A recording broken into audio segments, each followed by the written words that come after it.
Hola, pues nos da muchísimo gusto tener hoy de invitado a todo un personaje, y de verdad es todo un personaje, el señor don Fernando Canek.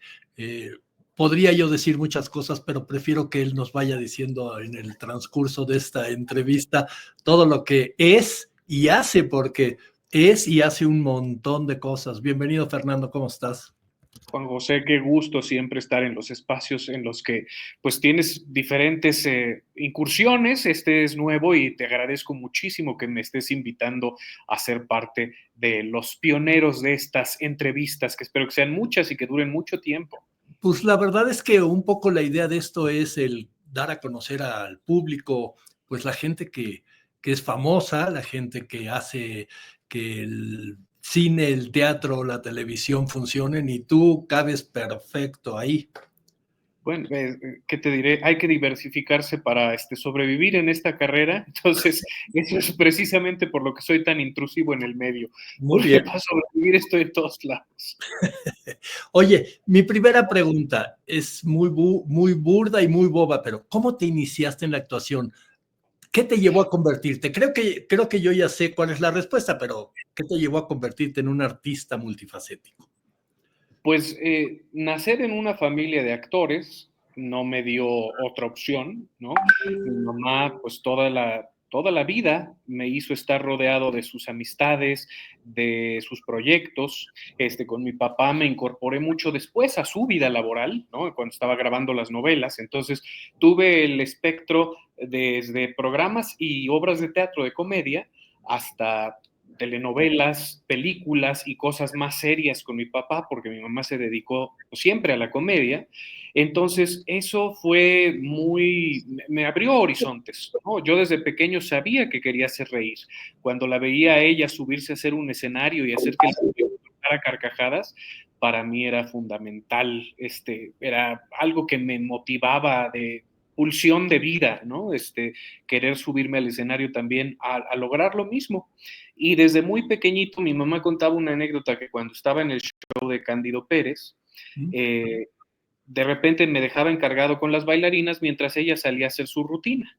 Y generalmente era como para cerrar el show, casi, casi al final. Tenía un sketch con Jorge y cerraba la obra y entonces salía a dar las gracias.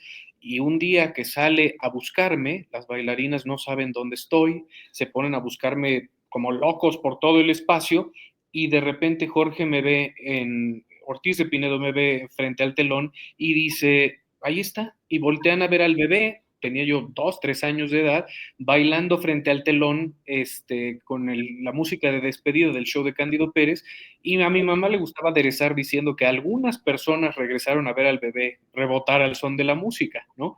Y creo que esos fueron mis pininos. Ahí el sistema físico se empezó a volver adicto a la repercusión que hay en el escenario, ¿no? A tener gratificación inmediata de la respuesta del público y de ahí no he parado.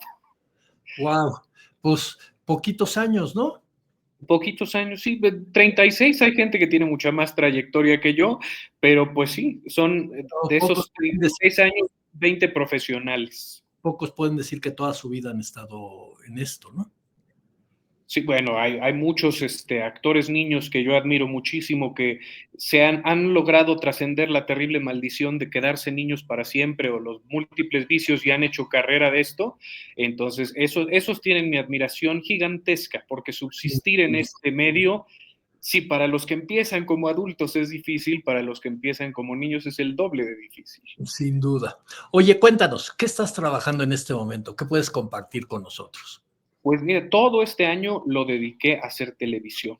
Regresé a trabajar con los Ortiz de Pinedo, que tuvieron múltiples proyectos este año. Entonces nos aventamos 5 proyectos que fueron la Secu Nuevo Ingreso, que ya estrenó. Vienen las nuevas temporadas, han estrenado apenas 2.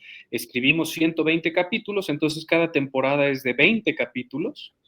Wow. Eh, Luego estuvo Familia de 10, que la temporada número 12 se estrenará en septiembre de este año. ese también me tocó escribir estas últimas 2 temporadas, y 2013 se estrena la última temporada de Familia de 10, que en esa hago un personajito que a lo mejor me obliga a tener que dejar el país en 2006 porque es parodia política y a cómo están las cosas, luego uno no sabe, ¿no? También escribimos, me tocó escribir y dirigir Chócalas con Payito, esta tercera temporada, y luego nada más me tocó dirigir ¿Tú crees?, que es la cuarta temporada de ¿Tú crees?, esa me tocó la dirección de ella, y ahorita estamos terminando, está grabándose la serie Tommy Zombie, que también estrenará próximamente, que es otra serie infanto-juvenil. Entonces ha sido un año dedicado a la tele, y curiosamente cumplo este año 15 de haber empezado mi carrera en televisión. Entonces creo que ha sido un gran aniversario. Sin duda. Oye, tú eres conocido por tu habilidad para interpretar personajes complejos y matizados, pero ¿qué te inspira a crear esos personajes tan creíbles y profundos? Pues siempre he querido como habitar otras sensibilidades, otras energías, teniendo como la facultad empática, que entendiendo por empatía el poder canalizar tanto las emociones positivas como las negativas del ser humano. Y creo que esa es una de las partes más importantes de la creación de personaje, que se ha perdido mucho, el utilizar el recurso físico, el instrumento, para poder hacer un abanico más amplio. Siento que el realismo le vino a dar un poquito en la torre a la actuación, porque pues ya buscan tipos y estereotipos en los castings, y pocas veces están dando la oportunidad, salvo a contados actores y sobre todo en México, de hacer transformaciones físicas, que es en lo que yo me especialicé, es por lo que yo me enamoré de esta profesión, para poder realmente hacer una deformación de mi físico hacia algo nuevo. Mm. Y creo que la complejidad interna de los personajes va vinculada a la externa siempre. Para las incursiones más recientes, donde he encontrado directores afines que me permiten ser actor creativo, pues ha sido muy nutricio, porque ven ellos un aspecto también que no es muy común de lo lúdico, donde creo que jugar a habitar otra piel, hacerla tridimensional y que sea creíble para el público, dar ese sentido de seguridad, es un plus muy grande, que era lo que antes atraía al público a los teatros, es querer ver a sus actores favoritos diversificarse, hacer algo nuevo, porque parte de esta cantaleta que tiene el público de por qué siempre son los mismos, es que justo está llamando a los actores y a las actrices por tipo físico, y entonces el rango es muy limitado, y ya que lo viste hacer un personaje, pues ya lo viste hacer todos. Ok. Tú sabes que en México hay una oferta de teatro enorme, la verdad, si vemos la cartelera es gigantesca. Sin embargo, los teatros normalmente están vacíos. No hablo de las grandes producciones que, bueno, sabemos por qué tienen gente, ¿no? Porque hay Ujú. mucha inversión también, ¿no? Pero todos estos otros proyectos, ¿por qué no hay gente? ¿Por qué la gente no va al teatro en México?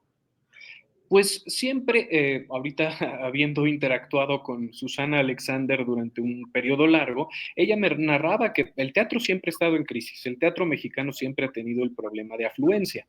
Yo lo que he puesto como contraste de mi infancia a la fecha es que antes había una identidad nacional que generaba el teatro, y por eso el público, si tanto no era constante en su mecenazgo, por lo menos sí te llenaba una temporada de martes a domingo, ¿no? Y de más de un año.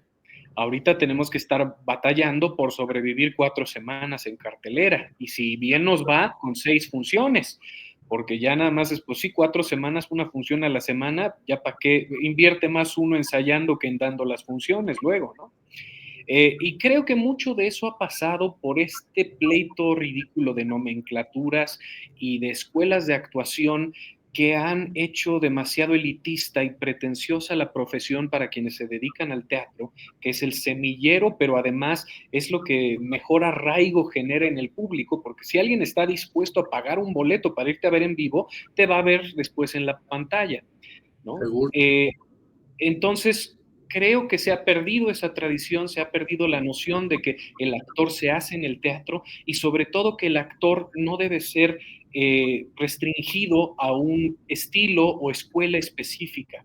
El actor tiene que abarcar un abanico amplio de rango, porque si no, lo que pasa es que nos vamos metiendo en burbujas estilísticas, ideológicas, que no crean nuevos públicos. Yo lo que quisiera como actor y como propuesta es que la gente que me va a ver a una comedia fácil, a una comedia que no requiere de mayor complejidad, de repente me acompañe a ver El Rey Lear, porque le gustó mi trabajo en esa comedia barata, absurda, chabacana, como la quieran descalificar, porque nos da en este gremio que eso sea nuestro rasero crítico, pero que después graviten hacia los contenidos elevados o los que nosotros queremos que la gente vea. Entonces es un sinsentido esta pelea de nomenclaturas y de divisiones, porque lo que acaba haciendo es que hace que el público se reduzca a un microcosmos. Y Así es. prácticamente es reducirte a que te vengan a aplaudir tu mamá, tu papá, tus hermanitos y tu abuelita, ¿no? No lo puedes describir de una mejor manera, la verdad. Oye, tú escribes, ¿cómo te inspiras para crear un personaje o una historia? Eh, Esotéricamente, ahora lo entiendo con más precisión, porque para mí hay una fórmula que no es una fórmula replicable, es una fórmula estudiada de cómo el ser humano ha procesado las historias desde los orígenes más ancestrales, ¿no? Que es el viaje del héroe que desglosa Joseph Campbell, justo cuando la psicología junguiana está muy presente, que es en los 80s y los 90s, cuando vemos historias ya derivadas del modelo de viaje del héroe en Hollywood, porque entendían muy bien cómo lograrlo. Finalmente, cuando tienes una inquietud filosófica, quieres tocar algún tema complejo, en vez de hacer un argumento en un ensayo, una declaratoria, algo que sea un ejercicio retórico nada más, hay que convertirlo en drama para que la acción visual, el llevar la anécdota racional a través de personajes, nos vaya guiando hacia entender un tema complejo.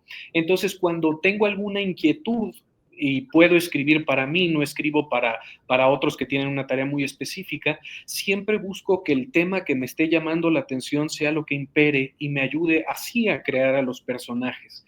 Tienen que representar alguna parte del debate, alguna parte de ese choque de ideas, en cómo se caracterizan, en cómo se crean e incluso cómo se nombran. Porque para que un personaje tenga trascendencia, el nombre también tiene que estar pensado. De repente hay mucha carencia en nuestra dramaturgia contemporánea, donde los personajes son nombres genéricos, ¿no? No hay interés en generar un prototipo, algo que se quede en la psique. Y entonces eso también afecta la trascendencia de nuestra profesión para el público y la posibilidad de hacer carreras, porque las carreras no las hacen los actores y las actrices, las hacen los personajes que ellos pueden interpretar. La gente nos recuerda primero por ese gran personaje que interpretamos y después se aprende nuestro nombre. Sí, muy cierto como lo presentas. ¿Cómo te sientes al trabajar en diferentes géneros, como la comedia y el terror? Yo te he visto trabajando en varias cosas. Pues sí, me ha tocado abordar el rango casi completo, me falta hacer realismo intensote, porque he hecho naturalismo y melodrama, Ok. pero creo que la forma de abordarlo parte de lo mismo, encontrar esa esencia de energía, de chispa de vida humana en los personajes y adaptarse, que es lo más difícil, entender que el tono existe y que hay que saber cómo decirlo, porque también otro de los bemoles que estamos teniendo ahorita es que el realismo impera, porque todas las series y las películas inteligentes o intelectualoides buscan el realismo, buscan ser muy orgánicos, incluso ya hiperrealistas ahora, y le dan en la torre a la capacidad creativa, porque de repente hay textos que no puedes decir de manera natural. Incluso grandes obras como, o más bien grandes series como Breaking Bad, por ejemplo, o como Succession, que se pueden confundir con naturalismo, son melodramáticas simplemente por las líneas que tienen que ser dichas con las palabras exactas y un tono más subido del nivel de realidad, un poquito más de volumen de realidad. Cuando Walter White le dice a su esposa, yo soy el que toca la puerta, no puedes decirlo con la naturalidad de yo soy el que toca la puerta y tirarlo con tonito realista, porque no es algo cotidiano, es algo hechizo para generar un impacto emocional. Entonces, mucho de eso le ha dado en la torre también al entendimiento de los géneros y de las demandas poéticas de la profesión, porque los actores tienen que estar entrenados a que les toque un texto antinatural y lo puedan decir con absoluta verosimilitud. Me pasó en una obra de teatro que no diré nombres, pero me tocó traducirla y llegó uno de estos elencos primero de estrellas de cine y de televisión, que una de estas estrellas ya había trabajado conmigo y no le había gustado tanto mi traducción. Entonces lo lee y dice, no, es que esto tiene que cambiar y el orden de las palabras y no sé qué y no sé cuánto. No se hace la obra con ese elenco, por cuestiones internas se cae el proyecto y regresa un elenco de actores de teatro consagrados que no le mueven una coma a mi traducción y el texto suena verosímil. Justo no es, el problema luego no es del texto, es de las capacidades de los actores y las actrices.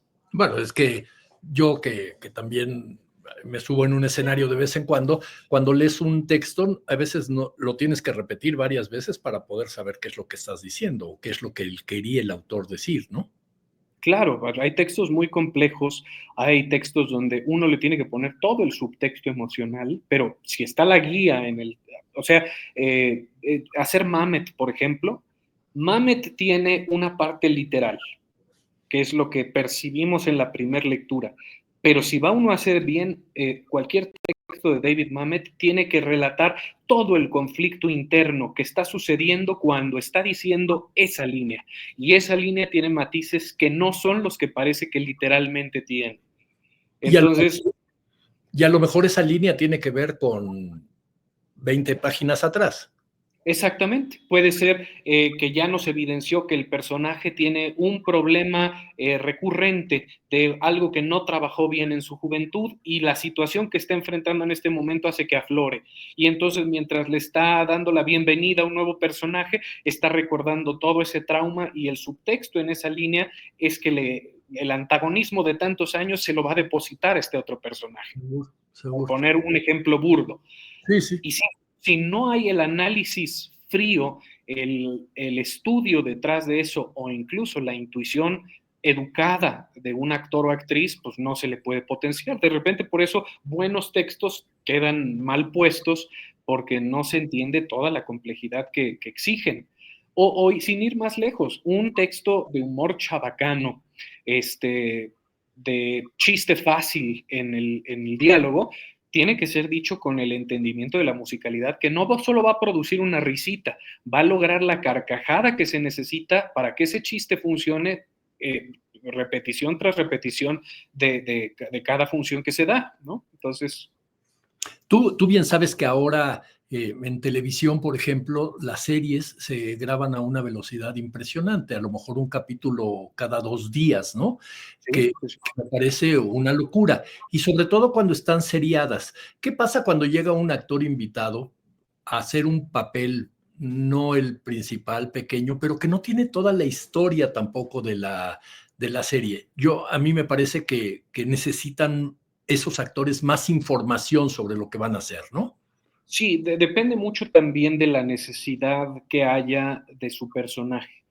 Para mí, cuando dirijo actuaciones de invitados, dependiendo del rol que van a jugar, si por ejemplo tienen alguna relación filial con alguno de los personajes que están en la cosmogonía inicial, sí hay que darles un bagaje de cuál es su familiar, cuáles son las peculiaridades de personalidad, para ver que también pueda haber un diseño conjunto y puedan encontrar cosas de familiaridad que ya nos den la sensación de que se conocen de años atrás.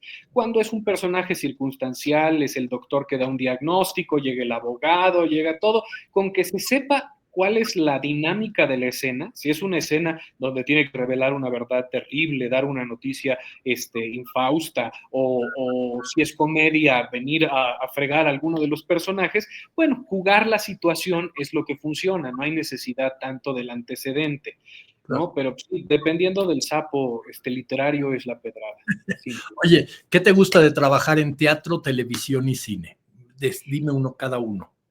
En teatro, estoy peleado con la palabra búsqueda porque siento que es bonito buscar en teatro, sin duda. Ninguna función es igual, pero como yo lo entiendo y cada vez estoy más claro de por qué nuestros antepasados veían el teatro con una partitura vocal, de trazo, emocional, para que el público se llevara la misma experiencia en cada una de las funciones que fuera a ver y no hubiera este juego de repente, ay, pues le tocó una mejor función a la persona que fue a la anterior, porque el actor no estuvo tan conectado para llegar a las emociones que tenía que llegar. Digo, híjole, esa es la diferencia entre el teatro estudiantil y el teatro profesional. El estudiantil puede seguir buscando el tiempo que quiera, el profesional tiene que dar el mismo resultado cada función porque el público está pagando un boleto alto para sentir lo mismo que sintió el público anterior. Es como verlo, no quiero decir como un parque de diversiones, pero el teatro secuenciado tiene una responsabilidad, ¿no? Entonces, me gusta la búsqueda durante el proceso de ensayos, pero me gusta todavía más la claridad creativa. Cuando tienes un director que sabe exactamente lo que quiere y te va llevando hacia los puntos que necesita, es el deleite más maravilloso de todos, ¿no? También me ha tocado ser parte de proyectos muy afortunados donde los directores van explorando y armando y sorprendiéndose también con lo que encuentran y queda algo maravilloso. También se da, duda. Claro. Uh-huh. En la televisión necesitas ser inmediato, saber ser efectivo, porque ahí sí, habrá toma 2 y toma 3, pero toma 3 es lo máximo que te puedo dar porque el reloj está encima de mí como director, la espada de Damocles está ahí para que se cumpla un break de 14, 20, 40 escenas diarias, ¿no? Entonces necesitas actores intuitivos, actores profesionales que sepan muy bien cómo tomar indicación, resolver en el momento, hacer que siga la escena y todavía si te pueden aportar, mejor, ¿no? Y como actor en televisión, pues sí, es tener la posibilidad de sentirte preciso, ¿no? Lo mejor que puedes terminar un llamado es decir, en todas las escenas metí gol. Porque es difícil que pase, pero si se logra, se va uno con la medallita puesta. Y en cine, que me gustaría hacer mucho más cine, creo que ahí el gran arte está en la sutileza, en donde encuentras que el pequeño gesto, que la reacción correcta, que el entender cómo están armando la escena, la composición del cuadro, tú te puedas meter a fluir a ese riachuelo y potenciar la poética del cuadro, eso es lo más bonito, porque el cine sí da más tiempo, igual que el teatro, para hacer arte. La televisión necesita hacer entretenimiento. Sí se pueden hacer series maravillosas, pero hasta en Estados Unidos se están dando cuenta que el problema es que para hacer cosas artísticas en televisión se necesita presupuesto y se necesita tiempo. Por supuesto. ¿Cómo te sientes al ser parte de la dinastía Soler Changuerotti? ¿Y qué legado crees que estás dejando tú? Pues creo que todavía es temprano para pensar en un legado. Me gustaría pensar que soy como el eslabón que va conectando todas las inquietudes de mis antepasados, porque mis tíos Andrés, Domingo y obviamente mi tío Fernando, que era el capitán del equipo, estuvieron más tiempo frente a la pantalla. Mi tío Julián era director. Sí, también actuaba, pero dirigió más de lo que actuó.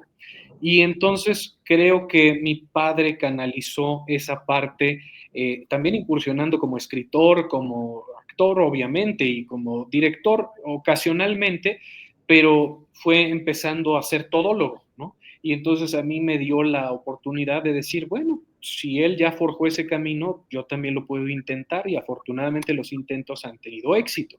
Me ha tocado estar en proyectos que han sido pues muy afortunados, ¿no? Siempre con un buen sabor de boca del público, quedan en la memoria del gran público, eso es lo que me gusta también, que no es trabajo nada más de nicho.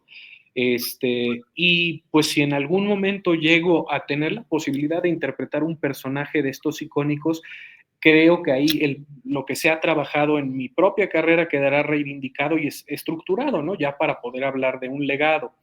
Pero bueno, pues el legado que dejaron mis tíos y mi padre, sin duda, es una piedra angular donde se puede construir. Cada uno de ellos puso un cimiento de esta gran estructura familiar que podríamos decir existe, y si se logra consolidar en infraestructura de una casa productora con algún tipo de garantías para el público y cosas así, bueno, será la culminación necesaria, porque ninguno, ni mis tíos ni mi papá, dejaron infraestructura física, dejaron legado, que es la gran diferencia, ¿no?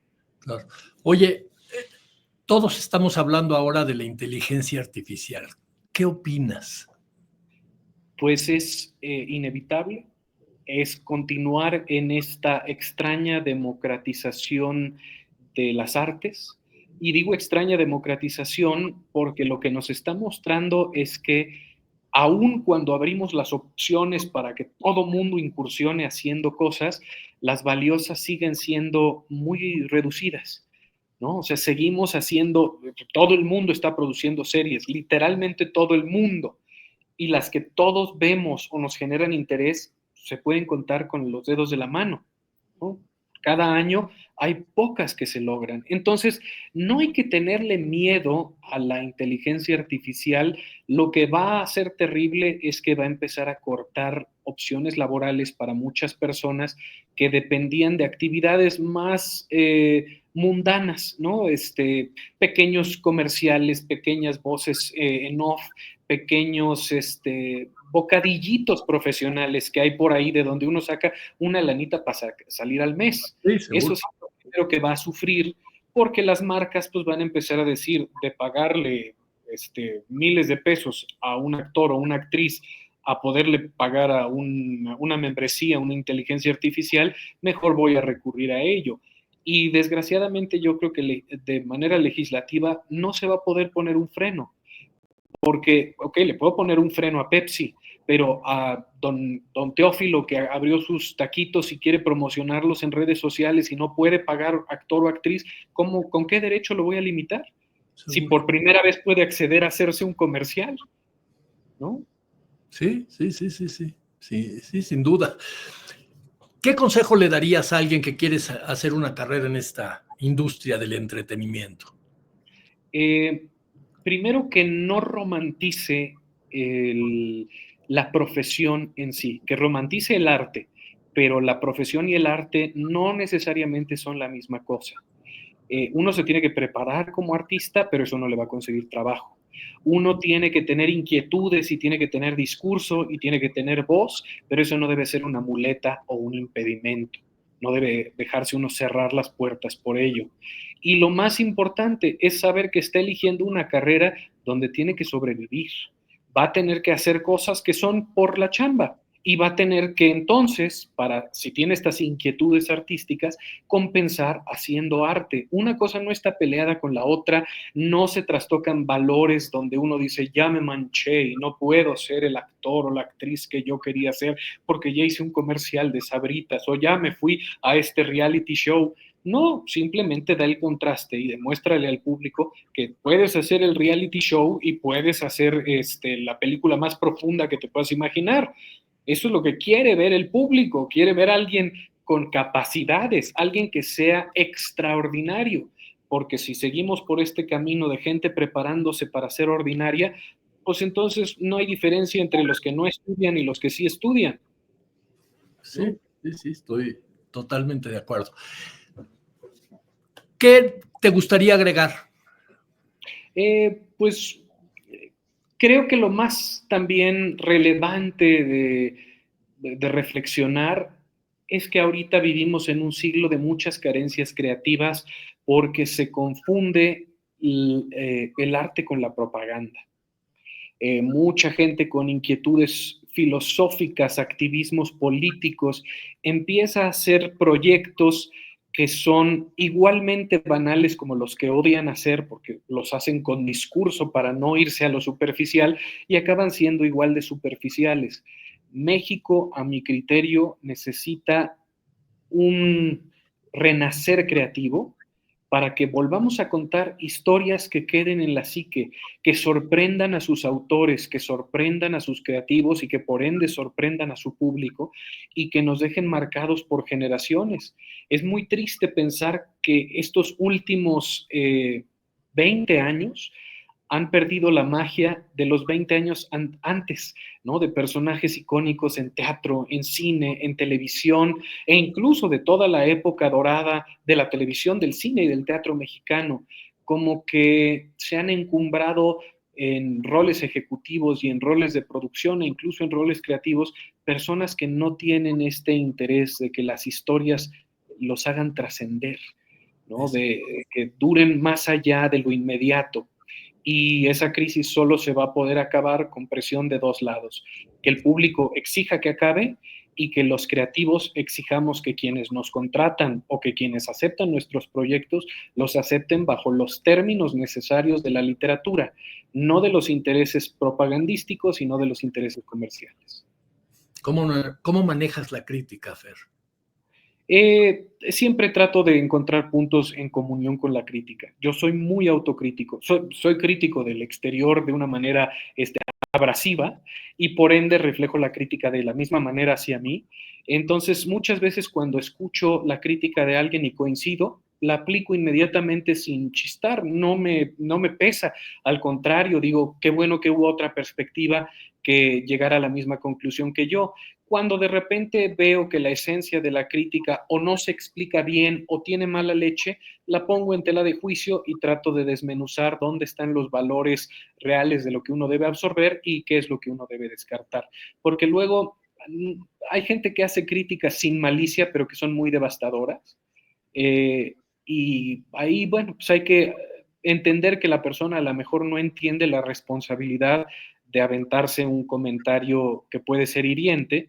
Los que lo hacemos profesionalmente sabemos la responsabilidad que conlleva. O sea, mis palabras nunca son gratuitas y si pido una disculpa es porque hay un error de concepto o de falta de conocimiento de mi parte, pero de pensamiento estructurado, antes de que yo lo externe, ya le di 20 vueltas en mi cabeza, revisando posibilidades y riesgos de externar una opinión que puede ser en algunos otros casos más irresponsable si no está bien construida.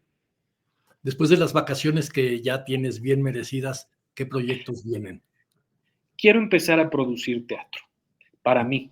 O sea, es primero con proyectos de elencos reducidos, ojalá y la anuencia del público me ayude entonces a crecer pues un patrimonio que pueda invertir en proyectos más chonchos, porque para mí el teatro es lo que me da propósito, lo que me llena el alma. Entonces me di cuenta ya muy tarde que uno en esta carrera tiene que ser gestor de su propio trabajo, muy largos de no tener ningún tipo de proyecto, a pesar de haber hilado varios afortunados, de repente a todos nos pasa, ¿no? Pasamos al olvido de unas 4 semanas de haber terminado un proyecto y hay que volver a reinventarse. Entonces hay que ser gestor del trabajo propio sin duda. Oye, Fer, te agradezco muchísimo este tiempo que nos has brindado. La verdad es increíble platicar contigo. Creo que podríamos pasarnos toda la tarde platicando y yo aprendiendo, por supuesto, de ti. Te agradezco mucho, te mando un abrazo muy cariñoso y pues que vengan las vacaciones y que venga mucho más éxito en el futuro también, en el teatro y en todo lo que hagas. Igualmente, querido Juan José, gracias nuevamente por invitarme a uno más de tus espacios. Le deseo muy larga vida a esta nueva incursión. Muchas Y gracias. pues ahí estaremos en el camino viéndonos, abrazándonos y platicando nuevamente. Seguro que así lo haremos. Te agradezco muchísimo, Fer. Al contrario. Bye, bye.